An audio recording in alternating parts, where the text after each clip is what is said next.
Hello my friends, and welcome back to another video. If you are new to my channel, welcome. My name is Matina, and on this channel we talk about all sorts of stuff, mostly relating to living life with Jesus. So today I am all cozied up in my blanket because we are in the middle of a winter snowstorm here in the Pacific Northwest. That is where I live, and we don't get snow very often, but this weekend we got a whole bunch of it. And so I am cozied up inside. I've been drinking way too much coffee because that is my life. But today is also Valentine's Day. If you follow me on Instagram, if you don't, you should. I'm over adventuring.with.jesus over there on Instagram, and I probably post more things on Instagram than I do here on YouTube, but follow me both places. I would love that. Anyway, I shared a little bit of some thoughts on relationship status today, or what season of life you are in. Valentine's Day can bring up feelings. And so I just wanted to share my feelings and my thoughts with you. If you have not watched any of my previous videos on singleness, I would highly encourage you to go back and do that. I have walked a lot of my adult life, well, actually, I've walked my entire adult life in singleness, and the things that I have learned, the things that God has taught me and sifted in me through that process of walking an intentional journey with Him has been incredible. I have learned so much about myself. I've learned so much about what it means to really seek God in everything, to understand that He is my rock, my full identity, that He is the only one who is ever going to complete me in that sense. But I've also walked through a lot of heartache and a lot of grief and a lot of sadness and loneliness. And this last year in particular, walking through COVID, really brought a lot of that loneliness to the forefront for me. As I have walked a journey of singleness, God has brought such deep and rich community into my life. I believe that the intimacy, the relational intimacy that we need as people, that God designed us to experience as people, can be fulfilled in other ways. Community gets to be fulfilled in other ways besides just in a marriage relationship. And I've spent the last probably 5 years really digging into building my community. Community with other singles, community with married people, getting to walk life with people, right? Being part of family.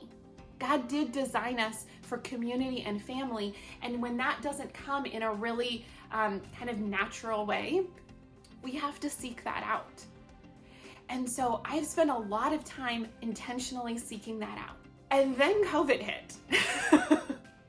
And then we were told we had to stay at home.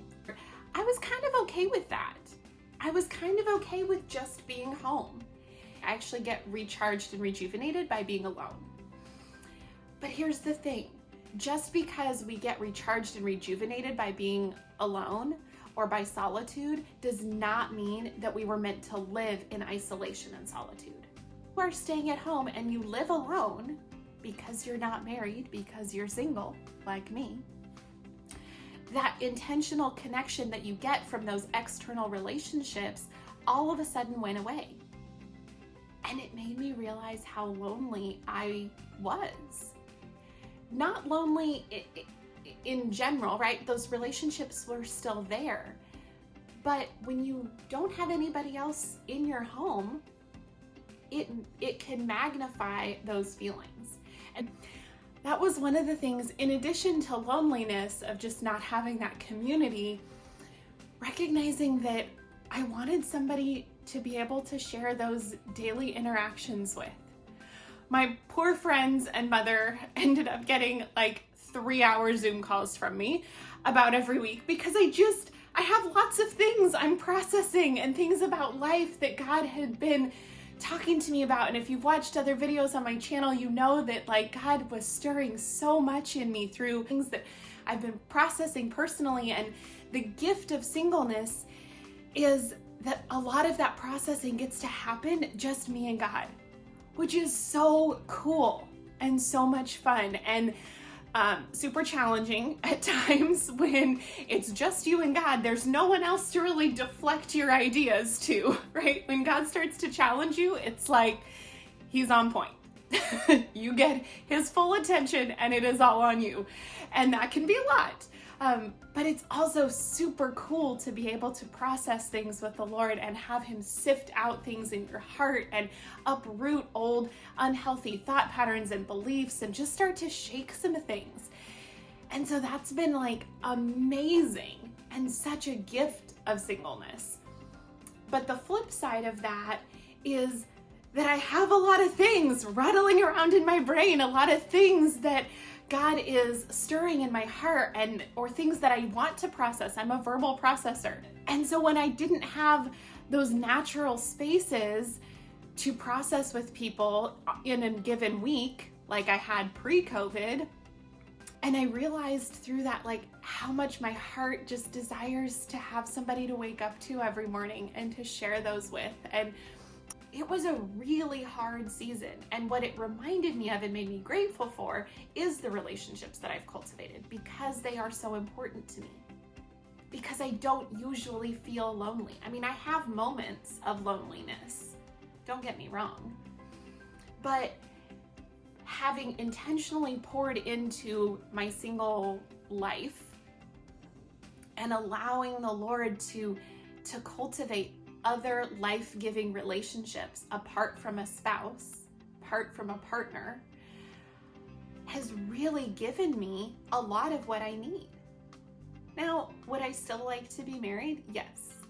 That is a longing of my heart. To be married is a longing. But here's the thing, I'm not going to allow that longing to stop me from living my life. Okay, here's where my therapist hat is gonna come out a little bit. So we live in this culture where any feelings of discomfort, we feel like we have to get rid of. It feels uncomfortable and I must escape it. Discomfort is uncomfortable. Duh, that's why it's called that. Like we don't intentionally seek discomfort, most of us. But it's not necessarily something that we need to escape or something that we have to resolve. I feel lonely, therefore I need to go and do something so that I don't feel lonely. Like, it's okay sometimes to sit and be lonely. We're so focused in our normal everyday life of moving past uncomfortable feelings that we miss just sitting in them. And our feelings and our emotions are trying to tell us something. And if we just fly past them, then we miss what they're trying to tell us. Your brain, your body, your spirit will work through those uncomfortable feelings when you sit in them. I almost feel like I'm having a therapy session for myself right now, because it's that realization that we can experience multiple conflicting emotions and things all at the same time. I needed to sit in the uncomfortable of feeling lonely. There are things that I grieve as much as I'm incredible. Like, I love being single. There is so much that I'm able to do. There is so much that I've seen God do through this season. Honestly, there are times like I go back and forth all the time. Like, do I want to be married? Do I not want to be married? Do I want to be married? Do I not want to be married? This is the reality of my life. I can love my singleness and be sad in it. I can want to be married and feel sad about the loss of some of my independence if and when I do get married. I can deeply want a family. I deeply desire to be a mom and a wife. And also love getting to pour into the students in my life in the way that I can as a single person, because I don't have my own family right now. Like, all of those things can exist simultaneously. And it's not dishonoring of one to acknowledge the other. There can be grief and loss in the things that also bring us joy. There are times when I really want to be married and have a family, and there are other times that I really don't. Tension, that point of wanting things and also not wanting things, like, that's okay. And I think for a long time I have felt like it wasn't okay to acknowledge that I have these multiple feelings about singleness and marriage. That there are conflicting and sometimes almost opposing beliefs that we have about things, but that we can hold those in the same space. And really, when you open up your heart to anything new, it can be scary because it's unknown. But what I do know is that God never changes. That God continues to be for me, that God continues to have a plan, that I can trust that, and that whether or not marriage is on the other side of this for me, that my continued obedience and willingness to trust the Lord, there is purpose and fulfillment in the process, right? There's that cliche saying about like, it's not about the destination, it's about the journey or something like that. But I think that is how life is. Honestly, that's why my life motto, the name of this channel, the name of my Instagram is Adventuring with Jesus. Because it's not about a one-time single adventure. It's not about this life that you live and then you go on an adventure with Jesus and then you come back to your real life. Like, life is adventuring. There are times where that adventure is a little bit quieter and you're walking along a path that feels familiar. There's not a lot of ups and downs. It's pretty stable. And there are times where the adventuring like leads you off of a cliff. And that is terrifying. But it's adventuring with Jesus. And that's what makes it fun, even when it's scary.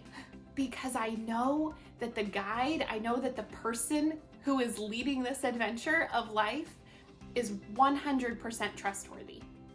100% knows where he's taking me, and 100% has my back. So I'm adventuring with Jesus. I am adventuring on this road of singleness and maybe starting to open the door to dating because maybe I think I want marriage, but then maybe sometimes I don't. And I'm acknowledging that that's where I'm at. We can be fully honest with ourselves and God about where we're at, that we can then start to confront those fears, where we can then start to dig into those places through prayer, through wise counsel, sometimes through therapy. I'm a big proponent. Yes, I'm a therapist, but I've sat on the other side of that chair too, and it is helpful. Honor the season you're in. Enjoy what it brings. Allow yourself to celebrate the wins, celebrate the gifts that season brings. But also know that it's okay when it's hard, because it will be hard. And that's okay. Learning how to live in that space of hopeful longing and also present contentment is what my journey of singleness has taught me.